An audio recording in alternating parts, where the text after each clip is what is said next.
y'all, it's Emily with Wonder and Wideners, and I'm here today to talk to you about some tips that can help make the most of your Disney World trip. A Disney World vacation costs a lot of money.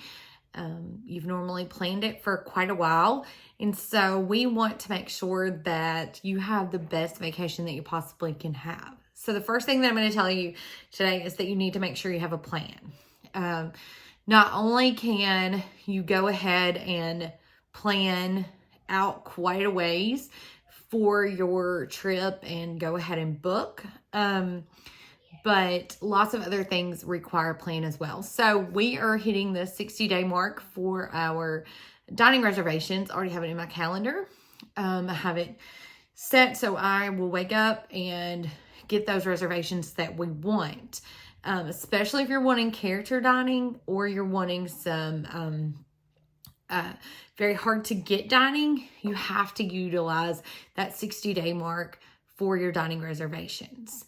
Also, we use the Disability Access Services. So with using that, I can go ahead and get that 30 days prior to our trip. And I also have that marked on our calendar as well. And it is good for 60 days afterwards. So if you plan to go again right after you've been, it's still in place for 60 days, but you have to get it. You can get it up to 30 days prior to. Now you can even get it at the park, which is perfectly fine. But when you get it 30 days out or anytime before your vacation, you can get two ride reservations, almost like Fast Pass, at each park that you're going to be visiting beforehand. Now, this is excellent. So you can go ahead and have those already booked. And as soon as you get into the park, then you can go ahead and book another one. So this service works really well for our family. Pretty much everything that we ride, Witten rides as well. Now, the person who uses the service or who the service is for has to be on that ride. So he wasn't tall enough to do Space Mountain last time, so that's a ride that we just did not do because the wait was very long. So it has to be something that he can ride, which he rides most everything. So there are very few things that we cannot use his Disability Access Services pass for. So just be aware of that when you make that. So if you do need those things, you need to make sure that you already have those planned. You can check out my blog, and I've got some great planning templates as well. Genie Plus, you cannot buy in advance anymore. You can buy it the day of your trip. But you kind of need to know what you want. What are your must-do rides? Okay, so my first thing is that you've got to have a plan. But my second thing is that you've got to go with the flow. Okay, so even going ahead and booking that Disability Access Services, there were a few things that we couldn't get last time because I didn't book it out far enough. Now this time I will. The 30-day mark. There were also reservations I couldn't get for dining. And so we kind of had to change our plan a little bit.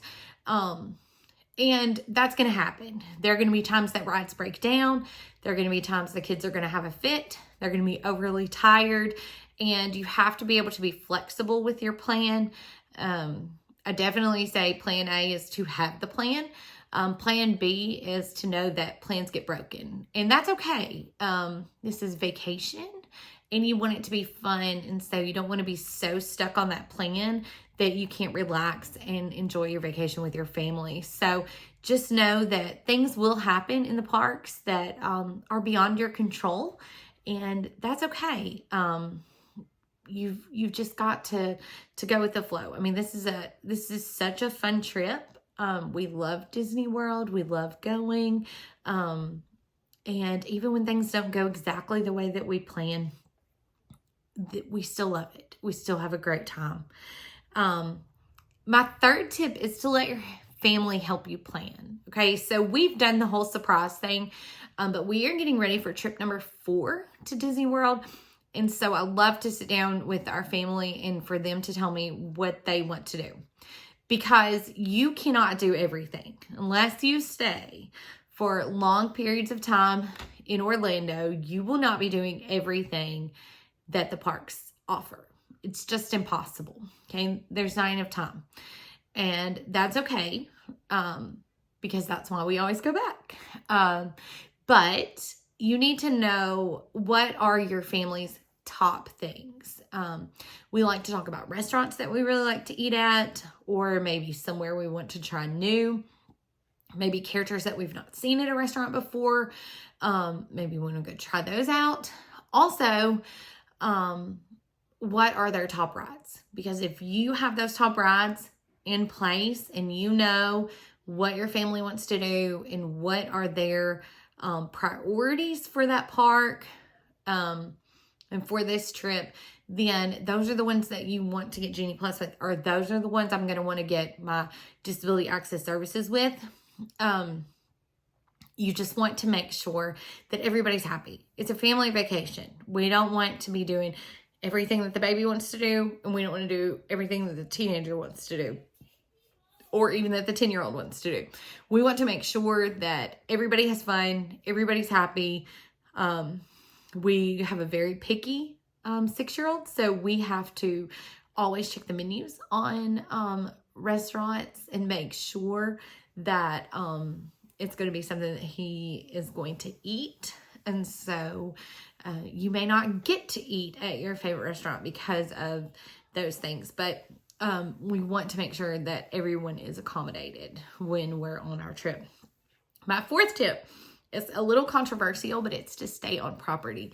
Lots of people are now starting to stay off property because of the cost.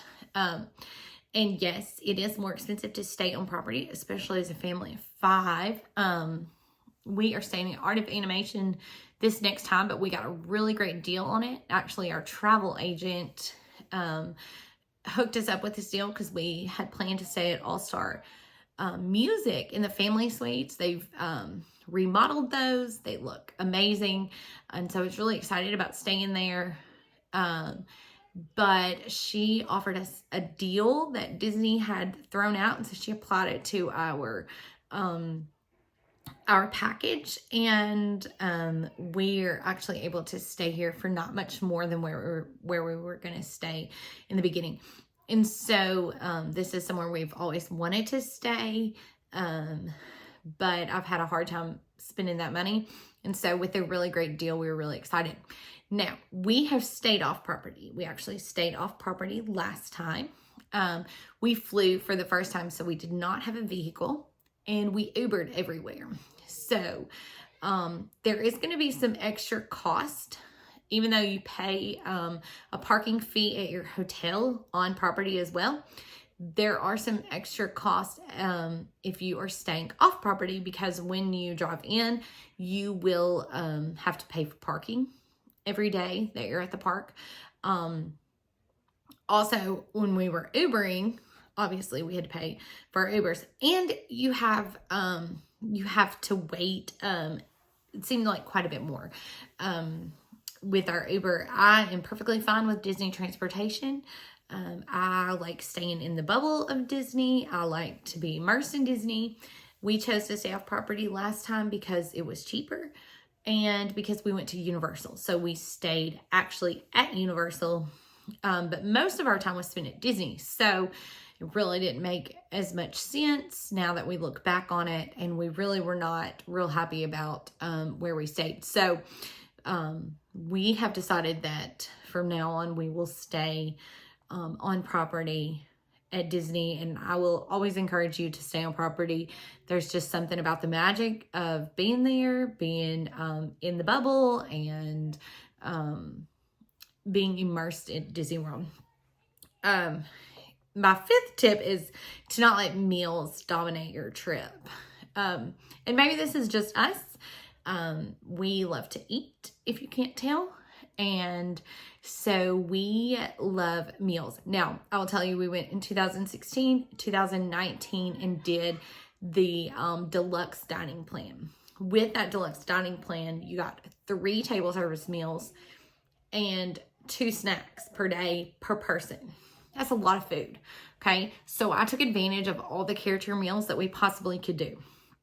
we ate everywhere that I could possibly think about us eating. We also ate at a couple of places that took 2 credits, but because they start on the day and end on they start on arrival day and they end on departure day, you actually had extra credits, if that makes sense.